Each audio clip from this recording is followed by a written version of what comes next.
Gente, está feliz? Tem alguém feliz aqui? Hoje é Santa Ceia, gente. Você não está entendendo. Você não está entendendo, cara. Você está feliz? Olha para o seu irmão, sorria com o olho para ele. Não precisa ser com o olho, irmão. Você não está de máscara, dá um sorrisinho. Entendeu? Gente, estou muito feliz. Estou muito extasiado de Jesus. Hoje o Bruno mandou assim para mim, aí, cara, tô com expectativa lá para de noite. Eu respondi para ele, cara, eu tô queimando, velho. Hoje eu quis pregar para minha esposa na hora do almoço, ela não estava muito interessada. Ela falou, deixa eu fazer o almoço. Eu falei, deixa eu compartilhar o que Jesus falou aqui, cara. Deixa eu compartilhar com você. Ela, amor, depois você fala. Deixa eu fazer o almoço. Sabe aquela doideira que você recebe algo de Jesus, você não se aguenta, você tem que falar com alguém? Eu falei, então beleza. Daí a minha cachorrinha estava deitada assim, gente, não sou pai de pet, tá? Para com esse negócio de pai de pet, gente, em nome de Jesus, tá bom? Tenha filhos espirituais. Que a hora que o negócio ficar feio, irmão, não adianta mandar o cachorro, o canário, o papagaio, não vai. É filho espiritual que vai para a guerra, irmão, amém? Queridos, quero compartilhar algo com vocês hoje, a respeito da ceia de Jesus. O nome da mensagem é A Mesa de Cristo, ela é um escândalo. A mesa de Cristo é um escândalo. Eu não vi a hora de chegar a Santa Ceia, é uma mensagem que eu carrego ela há alguns anos. Eu nunca preguei. Tem mensagens, tem coisas que Deus vai falar para vocês, para mim, que ela tem uma estação certa. Já teve mensagens que eu preguei aqui, gente, que Deus deu para mim ela em 2011. Eu nunca tinha pregado ela, foi para uma estação, foi para um tempo. Já viu os irmãos que recebem profecia que vai ser pastor? Segunda-feira ele já quer ser. Mas demora um processo, é 10 anos, irmão, é 5 anos, 4 anos, depende da resposta. Então essa mensagem ela está guardada dentro de mim há alguns anos já. E ela fala muito do DNA da poema. De colocar a mesa para as pessoas e dar acesso para as pessoas. Então eu quero pregar sobre essa mesa hoje. Então a mesa de Cristo ela é um escândalo. Diga para o seu irmão, irmão, dá tempo de você pegar Faustão na Band. Dá tempo. Queridos, o homem tinha um relacionamento pessoal com Deus no Éden. Então a história, todo mundo sabe que o homem cai. Então aquele relacionamento se quebra, aquela intimidade se quebra. Então o homem é colocado para fora do jardim. Mas no livro de Êxodo, se você for estudar, se eu não me engano, Êxodo capítulo 25, verso acho que 23 por aí. Êxodo significa transição, significa libertação. Então, o homem cai, quebra o relacionamento, mas no livro de Êxodo, você vê claramente a graça de Deus, a tentativa de Deus se relacionar com o homem novamente. Então, em Êxodo capítulo 25, fala ali que Deus dá uma ordem para o homem, olha, faça uma mesa, crie uma mesa. E mesa, irmão, fala de relacionamento, fala de intimidade, fala de comunhão. Então, ali é a graça de Deus se manifestando para o homem novamente, para que crie uma mesa, construa uma mesa, e ali Deus dá as medidas exatas. E ali Deus diz assim, ali agora vai ficar os pães. Você vai colocar 12 pães representando as 12 tribos de Israel. E quem vai comer esses pães? Somente os sacerdotes. Então naquele tempo eu e você, se sentasse na mesa para comer, irmão, ia dar ruim, ia dar problema. E essa mesa, ela tem vários significados, vários tipos de nomes. Mesa da presença, mesa da intimidade, mesa da propiciação, mesa dos pães. E quando eu fui estudar o significado dessas mesas, quando eu li lá, um dos significados da mesa de Deus era a mesa dos pães. E gente, Deus cria a mesa chamando agora a mesa dos pães, apontando profeticamente para onde? Para Cristo. Então, se naquele tempo só os sacerdotes podiam comer na mesa, agora em Cristo Jesus pode todo mundo sentar nela. E aonde está isso, Xandão? João capítulo 6, abra comigo. Olha que coisa maravilhosa, cara. Deus lá atrás, irmão, já estava simbolizando o que ele ia fazer com o povo. Olha só, João capítulo 6, verso 48. Eu sou o pão da vida. Uau! E já estava sendo predito lá atrás, cara. Gente, vocês que estão atrás aí, tem lugar aqui, ó, aqui do meu lado, aqui da Marcela, fica aqui, senta aí. Já entendi, é para pegar um arzinho, né? Tô ligado, tá quente, eu sei. Gente, olha que lindo. Verso 48. Eu sou o pão da vida. Verso 49. Os seus antepassados comeram o maná do deserto, mas morreram. Todavia, aqui está o pão que desce do céu, para que não morra quem dele comer. Eu sou o pão vivo que desceu do céu. Se alguém comer deste pão, viverá para sempre. E este pão é a minha carne, que eu darei pela vida do mundo. Gente, olha só. O que significa o pão? Pão significa a palavra. Pão significa a palavra de Deus. Já percebeu quando Elias estava fugindo? Elias, cara, fez fogo cair do céu. Era o marido brabão. Já viu os caras que é brabo? Mas quem manda é a mulher? Era Elias. Elias fez cair fogo no céu, matou os profetas de Baal, causou, saiu no hype, montou Instagram, bombou, conferência, agenda, tudo aberto para Elias. Mas daí chega Jezabel e falou, cara, diga para Elias que antes de raiar o próximo dia eu vou arrancar a cabeça dele, vou matar ele. Aí o bicho ficou triste. É igual o marido quando chega em casa e fala para todo mundo assim, cara, quem manda em casa sou eu. Já viu os maridos que chegam na casa e a esposa chega de tarde assim, ele fala assim para a esposa, já limpei a cozinha, aqui quem manda sou eu. Já viu esses maridos? Tem marido que vai lá, ele varre a casa, ele arruma o quarto, daí ele chega lá para a esposa e fala, aqui quem manda sou eu. Já fiz, não preciso falar nada. É esses, irmão, o cara fica deprê, fala que é brabo, mas quando a mulher dá uma de louca, já era, acabou o ministério do cara. Então Elias, a Bíblia diz que ele foge, ele vai debaixo no pé do zimbro. E ali ele clama a morte. E a Bíblia diz que ele dorme. E quando ele acorda, o que tem ao lado de Elias? Pão e água. E a Bíblia ainda dá detalhe do pão, fala que o pão era fresco.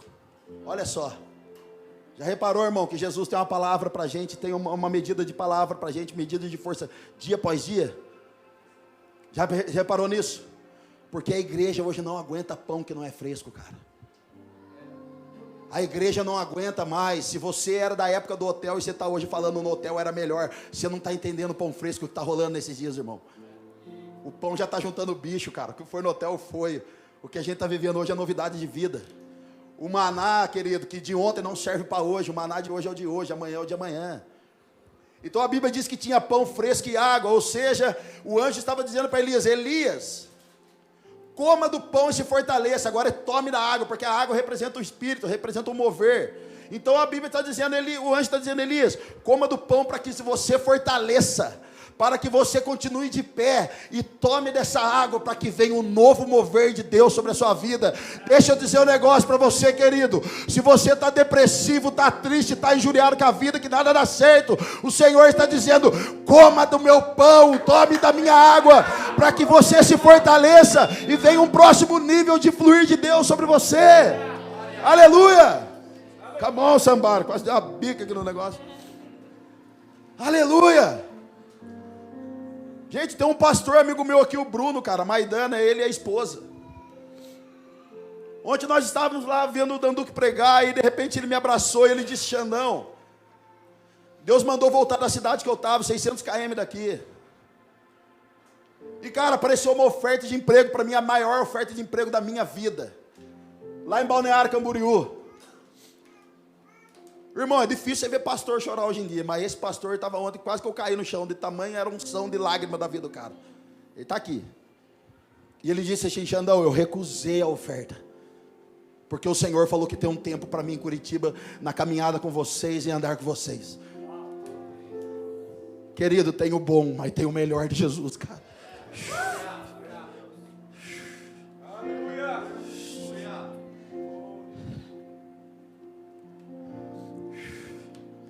Quantos conhecem, cara, a passagem do cego de Jericó, clamando lá, pedindo a sua esmolinha, e de repente algumas versões bíblicas dizem que era Jesus, mas outras versões dizem que quem estava vindo era quem? A palavra.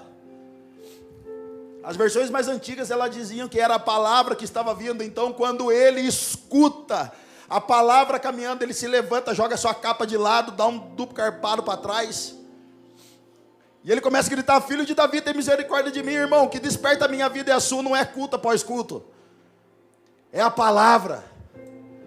O que liberta a minha vida e a sua para a gente viver um novo nível de Deus não é o GC, é a palavra. O que liberta alguém, o que traz fé para a gente é o quê? É a palavra, é o envolvimento com a palavra.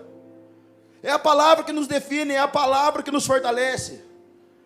Existem dias que você não quer vir no culto, irmão, você acha que o pastor é diferente.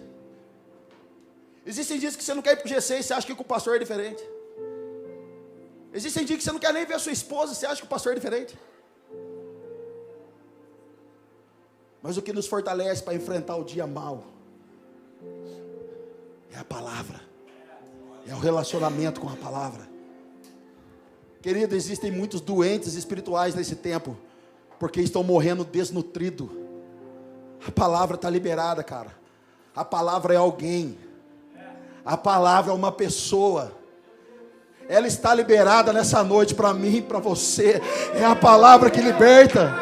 É a palavra que liberta das drogas. É a palavra que liberta do vício. É a palavra que te põe de pé fazendo uma nova criatura. É a palavra que transforma o seu casamento. É a palavra que transforma o seu noivado, o seu relacionamento com as pessoas. É a palavra que nos move de um lugar para o outro. É a palavra que faz a gente abandonar o emprego. É a palavra que faz a gente sair de uma cidade para outra. É a palavra. E é ela que nós estamos celebrando nessa noite por causa da mesa.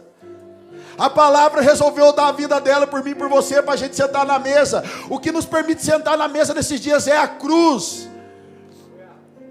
A palavra foi pregada, cara, no madeiro, literalmente. E deu acesso para que a gente sente nessa mesa. Aleluia, está feliz ainda? Verso 52.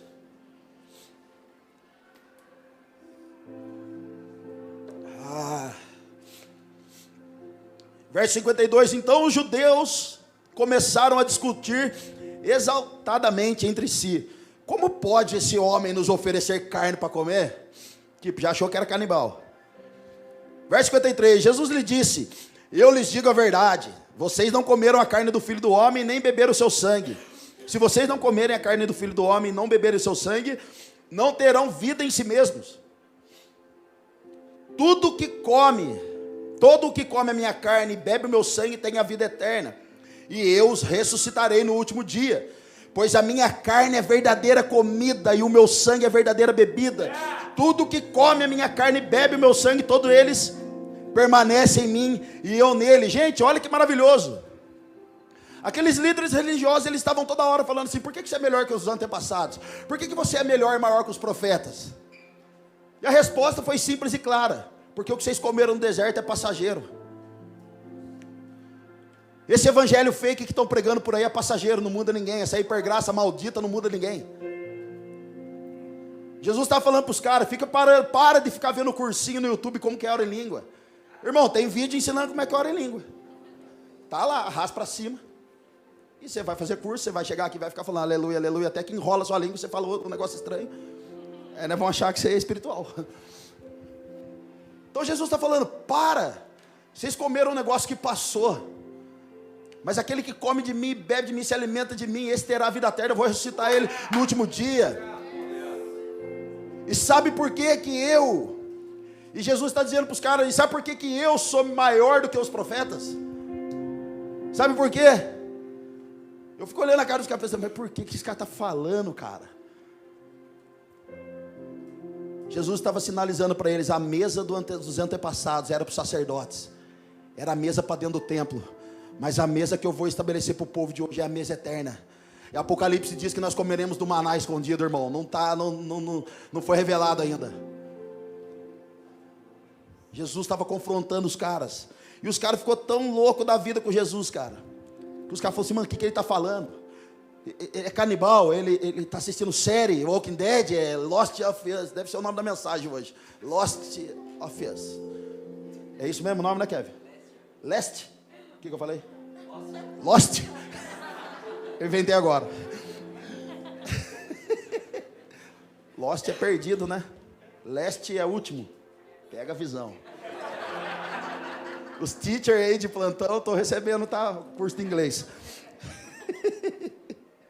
Então ele falou: cara, mas que Jesus está falando? E se você for seguir João 6 mais para frente, os caras começam a falar assim: nossa, mas que mensagem pesada. O que esse cara está falando? Aí Pedro vem e fala assim: Jesus, muda o discurso que você está perdendo seguidor. Os caras não vão comprar o convite lá da conferência.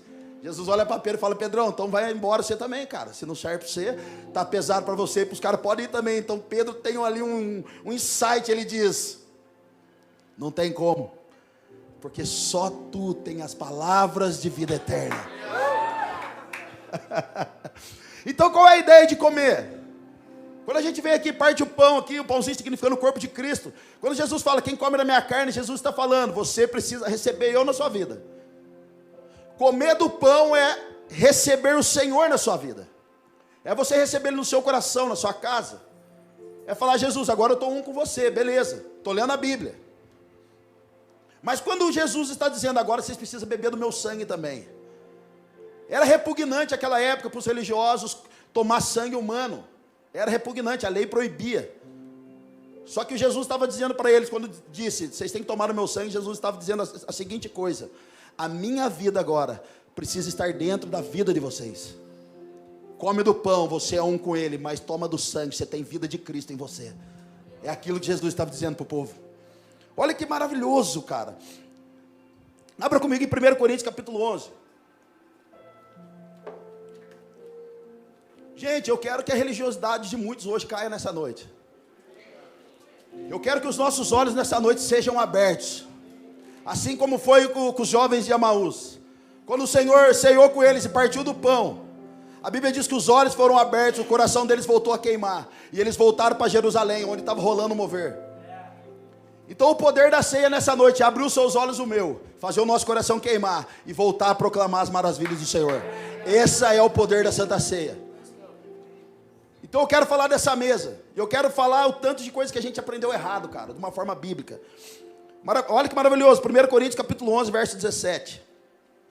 Entretanto, Paulo falando com a igreja de Corinto: entretanto, nisso que vou lhes dizer, não os elogio, pois as reuniões de vocês mais fazem mal do que bem. Em primeiro lugar, ouço que quando vocês se reúnem como igreja, há divisões entre vocês, e até certo ponto eu creio, pois é necessário que haja divergência entre vocês, para que sejam conhecidos quais dentre vocês são aprovados. Então, gente, a igreja de Corinto era uma igreja maravilhosa, cheia de dom, cheia de poder, Hadouken, um anjo voando. Eu já contei para vocês a piada do pastor João? Ixi, não é nem para falar a piada, o nome do pastor João, mas não é daqui. Gente, olha isso. Era a igreja de Corinto. Pensa, os caras eram poderosos no dom, mano, mas a igreja era zoada. Mas dom eles tinham. Dom era sensacional. Eu acho que eu contei a história do pastor João lá no hotel, mas eu vou contar de novo, porque tem que sair num livro essa história. Gente, pastor João foi na conferência da igreja de Corinto, lá em Taubaté. Aí chegou lá, começou a vir anjo. Segundo relatos, dizem que tinha anjo de Ray-Ban. Tamanho era a glória. Olha só a igreja de Corinto. Os anjos estavam dando rasante de Ray-Ban. O Edgar, meu amigo, falou que aquele dia tinha um anjo pendurado no lustre, o outro de Ray-Ban. E o pastor João lá, ele tinha a barriguinha meio vantajada assim, ele estava assim, e a galera, gritaria, anjo voando, anjo dando rasante, anjo dando piroleta, profecia, profetada, revelamento, revelagem, viagem, tinha tudo lá, irmão. E aí, de repente vem uma mulher, cara. Quem veio, colocou a mão na barriga do pastor João. E diz assim para o pastor João: eis que vejo um varão, eis que vejo um homem de Deus desse ventre. O pastor João olhou para a mulher. E o filho dele é amigão meu, cara. Tomara que ele não escute isso. E eis que vejo um varão, será um homem de Deus, um profeta, um sacerdote. O pastor João olhou para a mulher e fez assim, ó. Psh. A mulher olhou e ele falou: ei, mulher, eu sou homem. Ela olhou para o pastor João e fez assim: nada é impossível para Deus. Cuidado, viu, irmão, que você está escutando por aí, viu, no YouTube, essas coisas. Cuidado, viu? Você fica assistindo Vandinha aí, cuidado, viu? Depois você vem aqui para nós, pastor, eu não consigo dormir, eu durmo com o pé para dentro da cama, porque alguém puxa. Cuidado com a Vandinha, viu? A Vandinha está dando trabalho esses dias, irmão. Ih, você tá maluco. Mas vamos voltar aqui.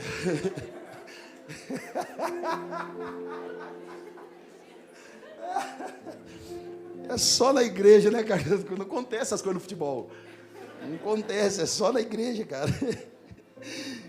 Então a igreja de Corinto era uma igreja fenomenal. Poder de Deus, a galera lá se reunia, era muito louco, os cultos. E de repente Paulo vem falando, olha, melhor, eu sei que vocês têm reuniões aqui e faz mal para vocês, vocês estão tendo divisões, e vocês estão aqui dividindo, e é bom que tenha divisão. E aí o apóstolo Paulo diz o seguinte, é bom que tenha divisão, porque daí a gente vê quem é aprovado e quem não é. E o que é ser aprovado? Ser aprovado é você saber lidar com as diferenças. Gente, essa semana eu estava numa empresa, dos amigos meus, do Rafa. Ah, que isso, hein, Rafa? Eu estava lá, cara, na madeireira, e a gente estava falando sobre a dificuldade do empresário. A dificuldade que o empresário tem de liderar. Liderar peãozada é treta. E você tem que estar muito morto para você, dentro da igreja, dentro do seu GC, dentro de uma empresa, para você suportar as pessoas. Para você não fazer uma besteira muitas vezes, porque as pessoas machucam você, ferem você. Então Paulo está falando assim, cara, vocês têm que ser aprovados. E qual que é a aprovação que Paulo está falando? A gente saber lidar com indiferentes, saber lidar com caos, saber lidar com situações adversas. Só que aí Paulo entra num tema, verso 20. Fique aí, gente, nesse 1 Coríntios. Verso 20 diz o seguinte, quando vocês reúnem, não é para comer a ceia do Senhor, porque cada um come sua própria ceia sem esperar pelos outros. Assim, enquanto um fica com fome, o outro se embriaga. Verso 22. Será que vocês não têm casa onde comer e beber? Ou desprezam a igreja de Deus e humilham os que nada têm? Que lhes direi? Eu os elogiarei por isso? Certamente que não, pois recebi do Senhor o que também lhes entreguei. Gente, fica comigo nisso.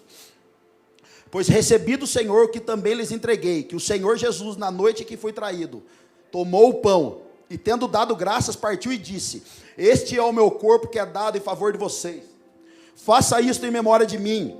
Da mesma forma, depois da ceia, ele tomou o cálice e disse, este cálice é a nova aliança no meu sangue, façam isto, e sempre que o beberem em memória de mim, porque sempre que comerem deste pão e beberem deste cálice, vocês anunciam a morte do Senhor até que Ele venha. Por que Paulo está instruindo essa galera, gente? E aqui entra a maior treta de toda a igreja. Entra a treta do eu. Entra a religiosidade e a religião. A época que Paulo está falando aqui, era uma época que quando tinha Santa Ceia, um dia como esse, toda a igreja se reunia na casa de alguém e fazia uma festa. Eles celebravam uma festa para comemorar a ceia. Porém, os que tinham mais dinheiro na época, levava Chester. Quem não tinha tanto dinheiro, levava Vina. Então, quando eles chegavam naquela festa, eles não repartiam com ninguém. Os mais ricos falavam, não, eu trouxe isso, eu vou comer isso. Então eles comiam tudo e não repartiam com ninguém. Então Paulo começa a bater nos caras, o que Paulo está falando é aqui, vocês estão fazendo isso, mas é errado. Agora o que eu recebi do meu Senhor, eu vos ensino agora também. Na noite que o Jesus foi traído, tomou o pão, partiu, e ele começa a falar da Santa Ceia, porque Paulo está dizendo, a ceia é para repartir, não é para reter. Ou seja, quem tem mais, reparte com quem tem menos. Querido, qual é o sucesso do Evangelho? O sucesso do Evangelho foi que Cristo repartiu o corpo dele comigo e com você. Então você quer ver a multiplicação na vida? Primeiro você reparte. A multiplicação dos pães em João capítulo 6. Primeiro foi repartido os pães e os peixes, para depois multiplicar. Não queira multiplicar, irmão, para repartir. Ou seja, Deus, quando eu tiver 2 carros, eu vou dar um para o irmão que não tem. Irmão, dá agora. Quando eu tiver dinheiro, eu vou dar condição para o irmão que não tem. Irmão, é agora. Então Paulo está combatendo aquele povo, falando, a ceia é dividir o irmão, com o irmão. Sabe o que eu aprendo com isso? Se a gente não consegue dividir o pão com o irmão, você acha que a gente vai conseguir dividir a vida com ele?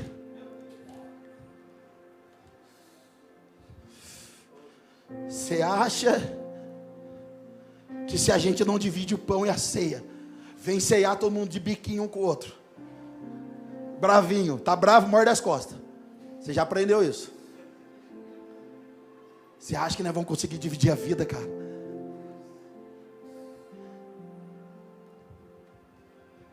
Gente, eu tive uma banda de forró. Fala mansa, arrastapé. Foi lá que a Marcela apaixonou por mim. É, velho? Quando eu vi a Marcela e casei, irmão, eu fiz assim, ó. Eu tô indo à toa. Foi nessa época. Tem uns caras que é forrozeiro aqui, eu não vou nem dar nome. Para não perder o ministério. Gente, eu era tão terrível na banda de forró. Eu era o cara do violão. E o cachê naquela época, para uma galera que tinha 18, 19 anos, era tipo R$150. Era muita grana, era coisa de R$1 milhão para um jovem desse, irmão. E aí a banda, os caras contratavam a gente, ó, vem aqui. Chamava Nó no Pé a banda, olha que nome horroroso, Nó no Pé. Ela faliu em 6 meses, por causa do nome. Cara, e aí os caras falavam, vem aqui tocar. Quanto que é o cachê? A gente falava que era R$150 ou R$200. Só que chegava no dia, irmão, eu levava todos os meus amigos, velho. Todos. Aí o cara falava assim pra mim, ô Xandão, tem uns 5, 6 parceiros seus lá na porta, cara. Os caras querem entrar. Eu falava, irmão, deixa eles entrar, é meu amigo. O cara falava assim, mas eu vou ter que abater no cachê. Eu falava, então abate, pega nada. Só que tinha mais 5 integrantes da banda, irmão, a banda não era minha. Chegava no final, o cara dava 20 conto, uma suquita e um pão com mortadela. Aí os caras, cadê o dinheiro, Xandão? Eu falei, cara, eu repartia com os amigos para entrar. Irmão, eu botava todo mundo de graça, nunca recebi cachê da banda. Nunca. Mas eu já estava aprendendo a repartir as coisas, irmão. Se a alegria é minha, vai ser dos meus amigos também. O dia eu fui para Timbó lá, estavam todos os pastores, foram para dentro de uma sala lá, tomar café. Aí chegou o Du, chegou a Fernanda, chegou a família dele, a Amanda. Aí eles chegaram lá. Ô, mano, e aí, beleza, viemos na conferência. Falei, Edu, vou tomar um café ali dentro. Não, mas é só pastor, mano. Eu falei, então, cara. Depois os caras arrumam confusão comigo. Põe todo mundo lá, chama sua família. Ele falou, sério mesmo? Eu falei, cara, mas não fala nada, só vem no vácuo. Daqui a pouco tava o Du lá, tomando o Red Bull dos caras, pão com mortadela, não sei o quê. Aí os caras foram constrangidos embora. Os caras foram constrangidos embora, dizendo assim, cara, eu fiquei lá na sala dos pastores, cara. Eu invadi lá o Xandão. Não dá nada, não dá, irmão. Sabe onde está isso? João capítulo 14. Eu estou indo para o Pai fazer morada para vocês. João capítulo 17. Pai, eu não quero perder nenhum deles, porque o lugar que eu estiver, eles também vão estar. O lugar que eu for morar, eles vão morar também. A unção e a glória que tu me deste, eu também dei para eles. Sabe o que é isso? É repartir com o indigno. Se Jesus está prosperando você, querido, reparta com o indigno. Se Jesus está dando uma empresa para você, reparta com o indigno. Essa semana um casal falou assim para mim, Xandão, Deus tem abençoado tanto a minha vida na empresa que eu trabalho, que a gente acabou de dar emprego para uma irmã da igreja que está desempregado. É repartir com o indigno, querido. Se Jesus está dignificando você, reparta com quem ainda se sente o indigno. É o poder da ceia. Deus fez isso, Jesus fez isso na cruz, repartindo a vida dele comigo e com você.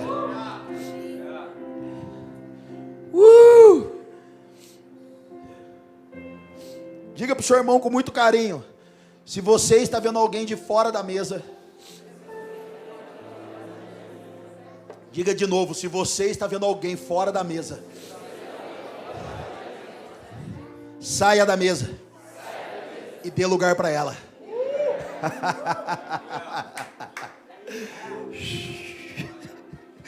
Ou seja, quem está alegre, compartilhe com quem está triste.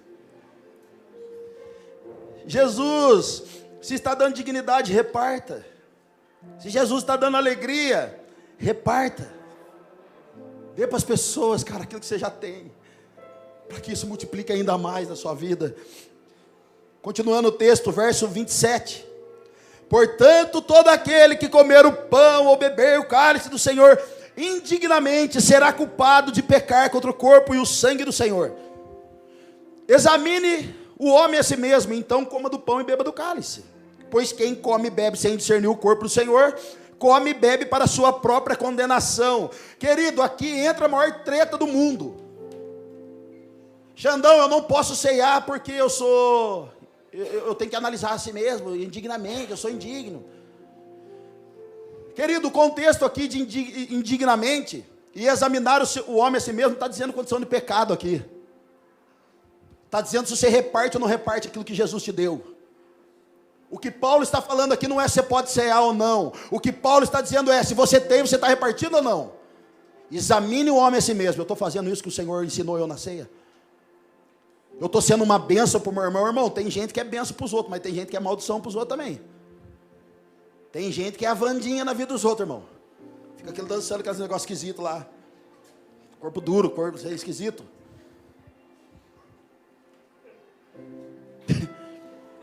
É o que está falando. Então agora, querido, o que Paulo está falando é o seguinte: indignamente não tem dizer que se você pode, não está falando se você pode ceiar ou não. Querido, deixa eu falar um negócio para vocês aqui. Santa Ceia não é processo de santificação na vida de ninguém. Batismo não é processo de santificação na vida de ninguém. GC não é processo de santificação na vida de ninguém. Igreja não é processo de santificação na vida de ninguém. Porque existem pessoas que se converteram verdadeiramente em 6 meses. Tem crente dentro da igreja por 40 anos, está no mesmo estilo de vida.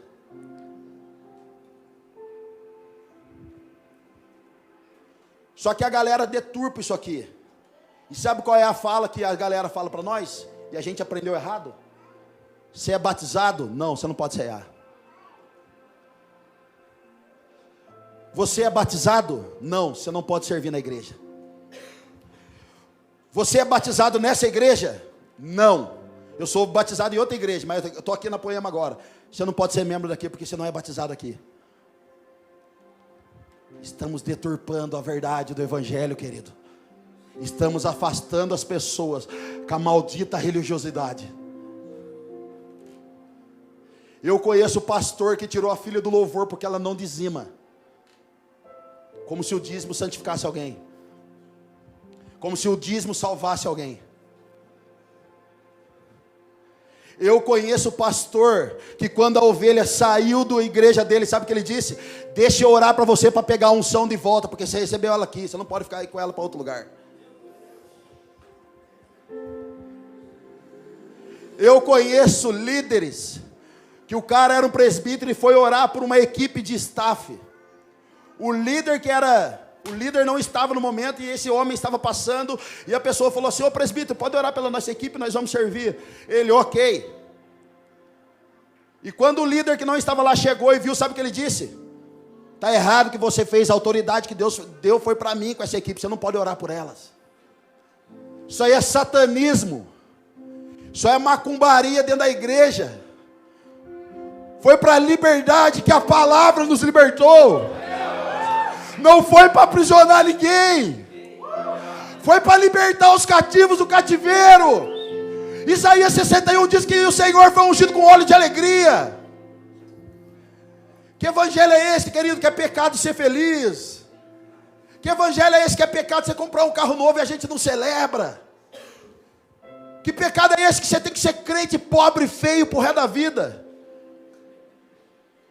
Você que estava aprisionado nisso, faça um degradê essa semana.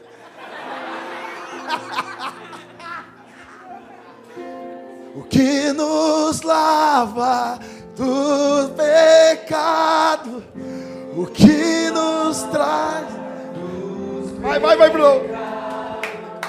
O que nos traz restauração, nada além do sangue, nada além do sangue de Jesus.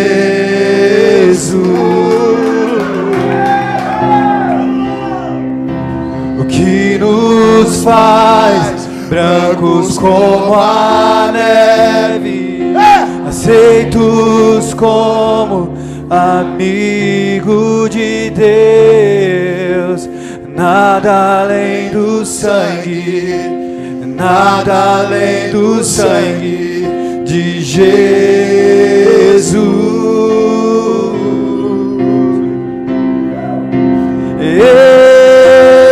Eu sou livre. Vamos lá! Eu sou além do sangue, nada além do sangue de Jesus.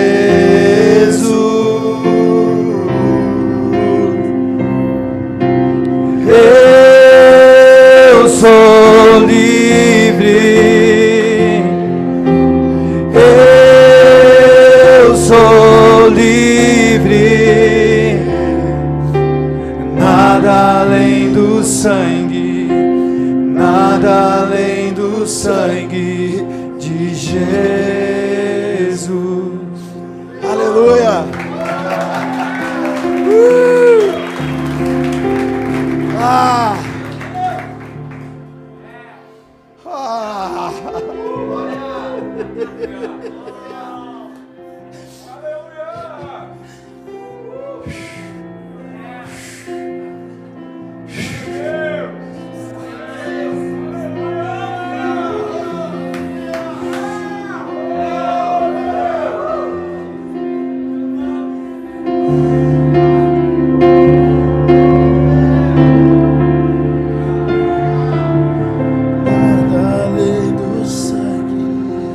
Nada além do sangue de Jesus.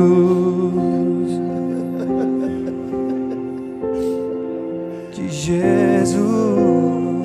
Sabe o que ensinaram para mim e para você, irmão? Que a gente tem que se comportar o mês inteiro para poder ceiar no final do mês. Sabe o que ensinaram para você e para mim, irmão? Que a gente tem que se comportar para no final do mês ter um prêmio.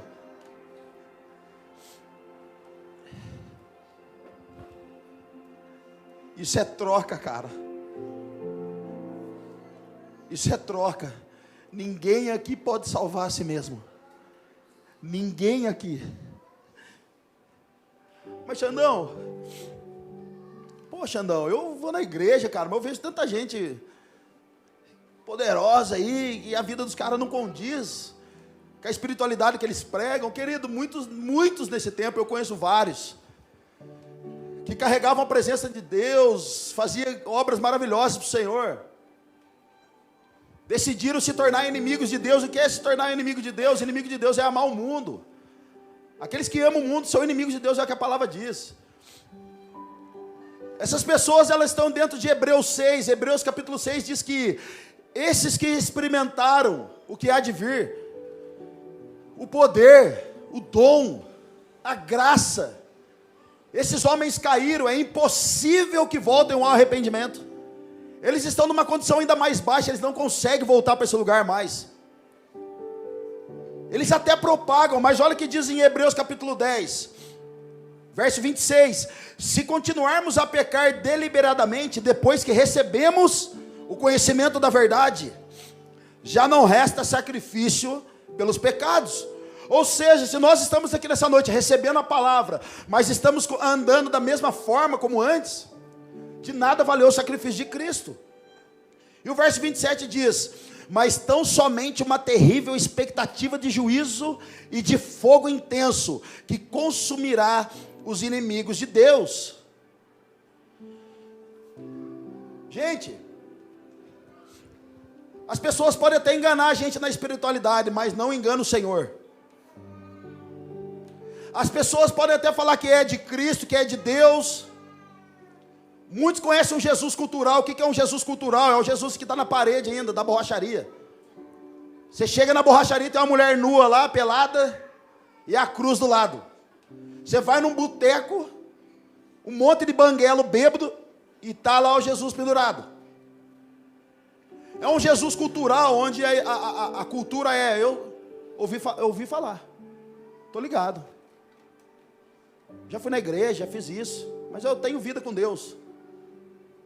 Então essas pessoas, o que aguarda elas é o juízo.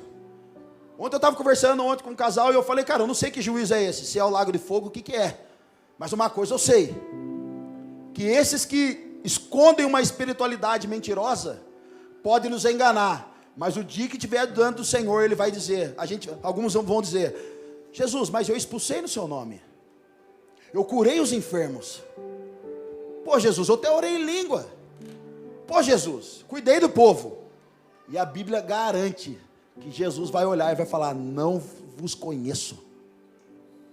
Querido, as pessoas podem enganar a gente, mas não engana o Senhor. Porque a Bíblia garante que os olhos deles caminham por toda a terra e Ele vive esquadrinhando o nosso coração, se é de verdade que nós estamos fazendo ou não é. Então cuidado em nome de Jesus. Xandão, mas eu estou tendo experiência com Deus.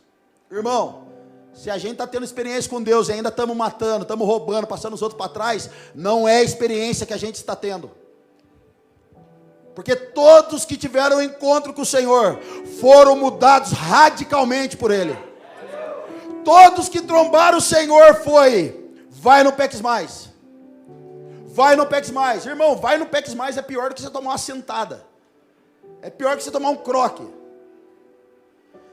O vai, não peques mais, ele está dizendo assim: mantenha-se firme novamente, não caia. Mantenha-se em estabilidade, não vacila. Vai, a tua fé o curou. Vai.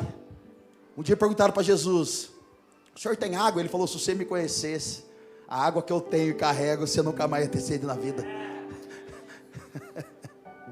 Vamos lá, alguém. Então o que a ceia significa, Xandão? A gente cantou várias músicas aqui, várias músicas. A ceia significa a morte de Cristo por nossos pecados e mantém a gente firme no propósito da esperança que é a volta dele. Então, querido, ensinaram eu e você errado, eu quero desmistificar isso nessa noite. A consciência do seu e do meu pecado, olha só isso que maravilhoso. A consciência do seu e do meu pecado não deve nos afastar da ceia do Senhor, porque todos pecamos. Todos nós somos salvos pela graça. Agora, o que nos une, biblicamente, é na adoração? Não. O que nos une é cantar uma nova canção? Não, é uma unidade da igreja, é válido. Mas não faz a gente ser um com o Senhor. E aonde a gente é um com o Senhor? Na ceia. Come do meu corpo, da minha carne, bebe do meu sangue, e vocês serão um comigo.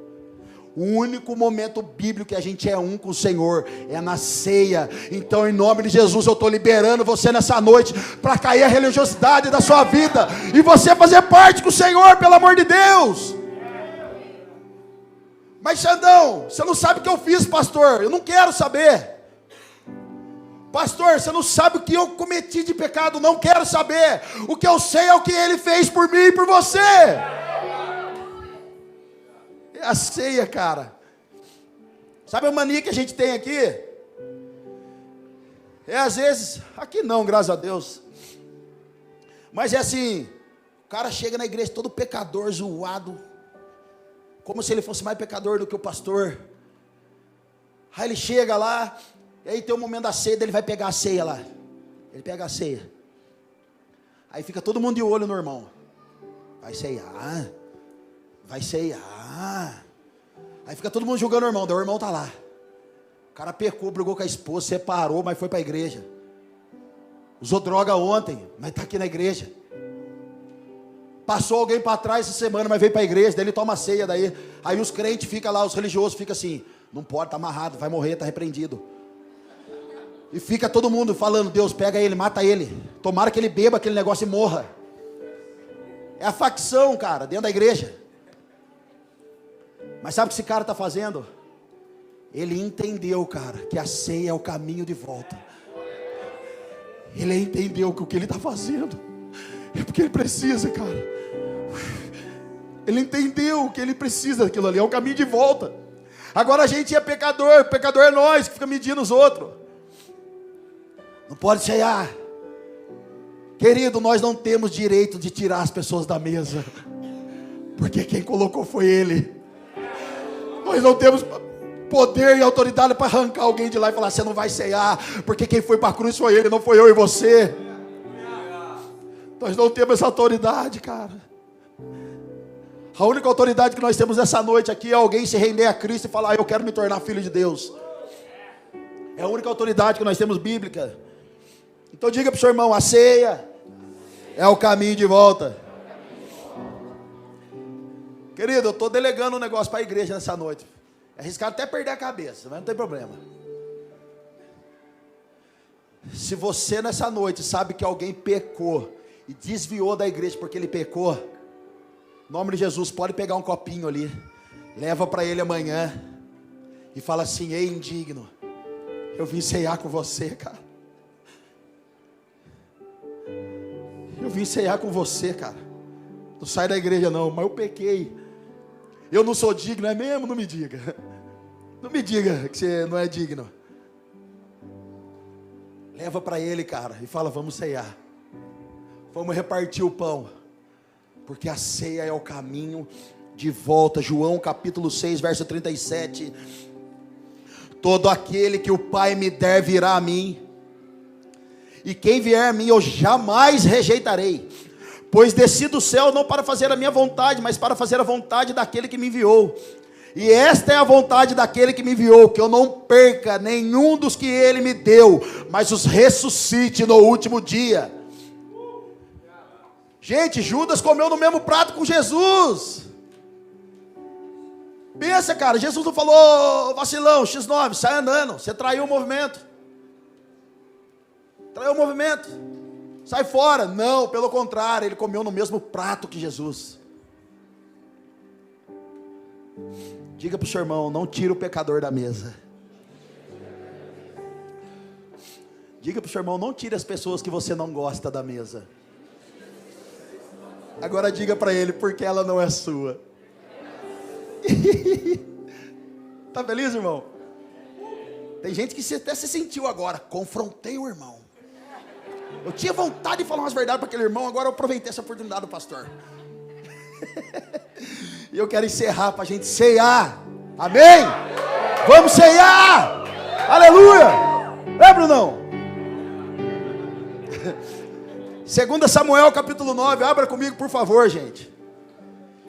Uau!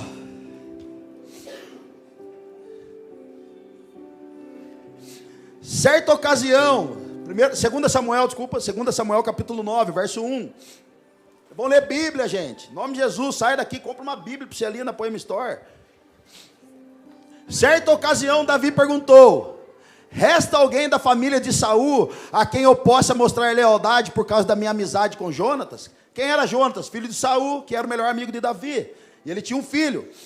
Verso 2: então chamaram Ziba, um dos servos de Saul, para apresentar-se a Davi. E o rei lhe perguntou: você é Ziba? Sou teu servo, respondeu ele. Perguntou-lhe Davi: resta ainda alguém da família de Saul a quem eu possa mostrar lealdade de Deus? Respondeu Ziba: ainda há um filho de Jonatas, aleijado dos pés. Onde está ele? Perguntou o rei. Ziba respondeu: na casa de Maquir, filho de Amiel, em Lodebar. Então o rei Davi mandou trazê-lo de Lodebar. Então quando Mefibosete, filho de Jonatas e neto de Saul, compareceram diante de Davi, prostrou-se rosto em terra. Mefibosete? Perguntou Davi. Ele respondeu: sim, sou teu servo. Olha só o papo de Davi, é igualzinho Jesus, irmão. Não tenha medo, disse-lhe Davi, pois é certo que eu tratarei com bondade por causa da minha amizade com Jonatas, seu pai. Vou devolver-lhe todas as terras que pertenciam a seu avô Saul, e você comerá sempre à minha mesa. Mefibosete prostrou-se e disse: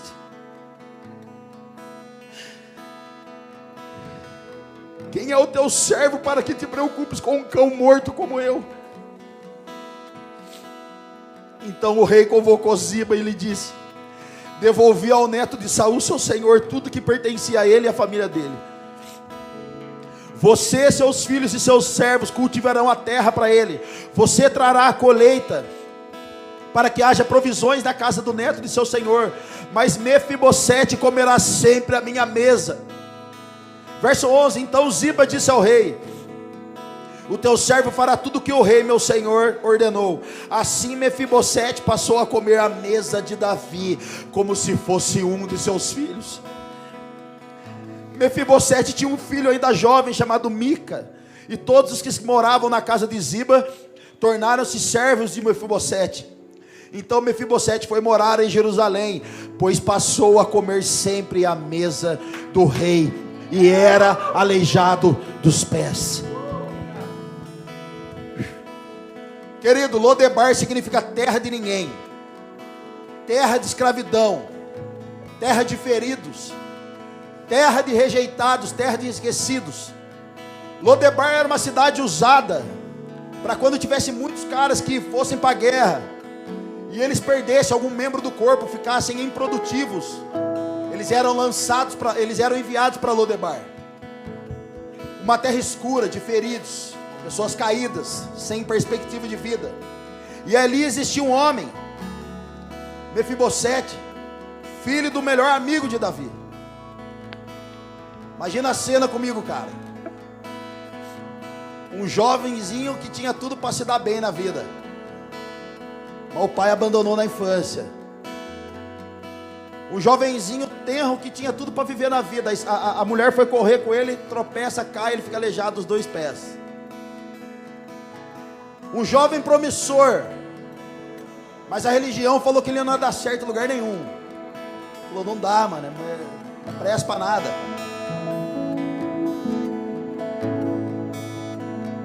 Mefibosete é a minha história, a sua história. Talvez você foi rejeitado por alguém, ou você nunca foi rejeitado por ninguém. Talvez você teve uma grande empresa, você quebrou e agora você está se erguendo de novo. Ninguém te ajudou naquele dia, né? Seu pai e sua mãe teve você e abandonou você para outro cuidar. Tipo assim, descartou a sua vida. Talvez você nasceu fruto de um abuso sexual. Talvez alguém abusou da sua sexualidade na sua infância, na sua adolescência. Hoje você tem problema com isso. Talvez alguém introduziu você na sexualidade antes da hora, ensinou você de uma forma deturpada. Essa é a minha história. Talvez para ser aceito por aí, irmão, você foi usar droguinhas, foi querer dar uma curtidinha, nunca mais voltou para a terra. Está até hoje lá com o chá de cogumelo.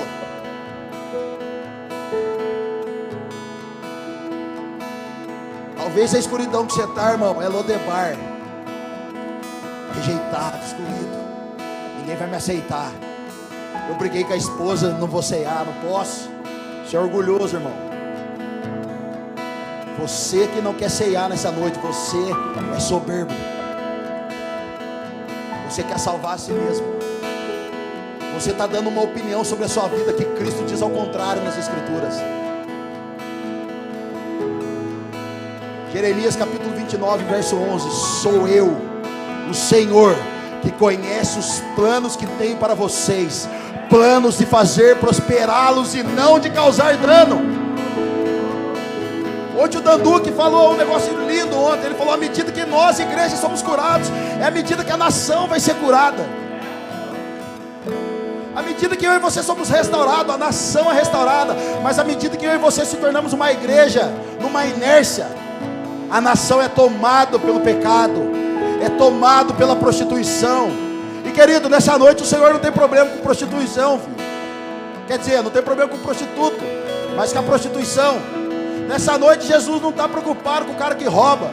Jesus está preocupado com o roubo, mas com o cara que rouba ele quer transformar.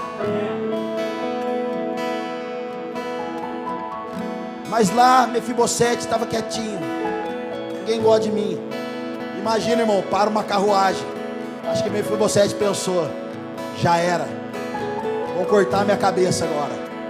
Porque naquela época, quando um rei ganhava uma batalha, irmão, tinha que matar a família toda para não ter ninguém que viesse atrás para ameaçar o trono do rei atual.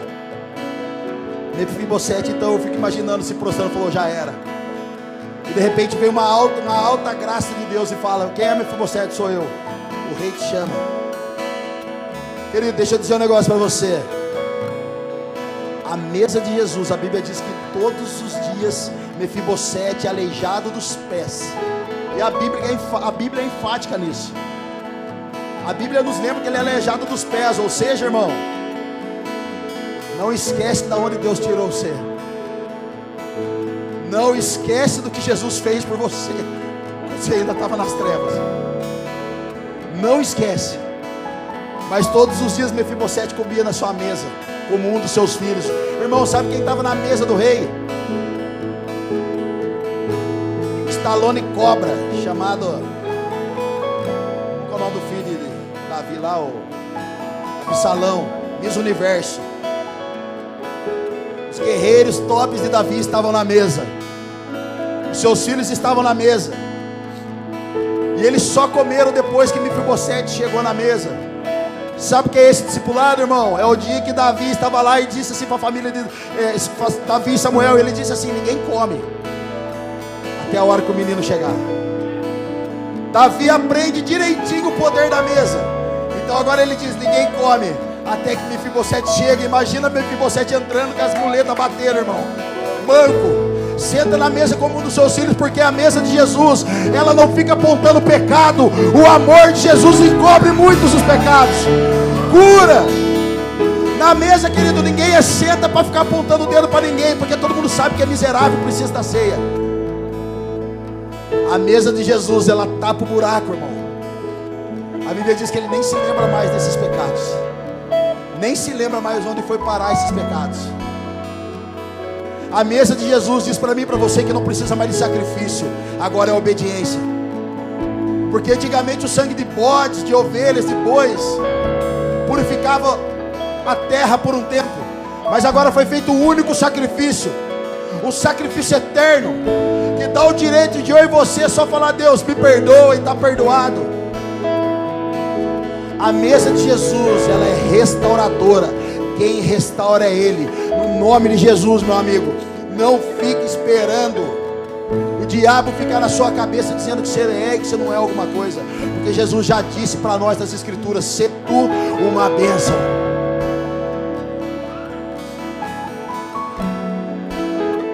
Sabe qual é o papel na igreja nesses dias? Eu quero encerrar para a gente ceiar. Se a galera aí do staff puder ajudar com a ceia já. Sabe qual é o papel da igreja nesses dias? Levantar pais espirituais que vão dar destino para os filhos que estão caídos. Assuma os Mefibosete da sua vida, irmão. Assuma o Mefibosete da sua vida. Dá a ceia para ele, traz ele para andar junto com a gente na mesa. Pois a ceia é o início de uma nova caminhada, o início de uma nova vida. Está todo mundo liberado nessa noite, no nome de Jesus, para você ceiar com Cristo, comer da sua carne, beber do seu sangue. Está todo mundo liberado nessa noite para tomar parte da ceia. Se você quiser ceiar a semana inteira na sua casa, querido, pode. Se você quiser ceiar todo dia, com a sua família, com seus amigos, com seu GC, pode. Porque a ceia prova para mim e para você que Cristo morreu por mim e para você. Isso fortalece a nossa fé no anseio que Ele voltará. Isso é para fortalecer a minha fé e a sua, na certeza que Ele voltará. E quando Ele voltar, querido, nós viveremos eternamente. Então, se a gente nesses dias não conhecer-o plenamente, nós vamos ser um monte de religiosos regulando ceia para todo mundo. Ah, mas criança pode ceiar? Aqui pode. Xandão, não sou casado. Ceia, irmão. A ceia é dele, não é minha. Xandão, mas eu estou de mal com a minha esposa. Ceia, querido, e já chama ela para comer uma pipoca depois do culto. Que a graça do Senhor esteja sobre nós nessa noite, para que a gente flua no corpo de Cristo, cara. Fica de pé comigo, vamos ceiar. Pode sair do seu lugar e vir retirar a ceia.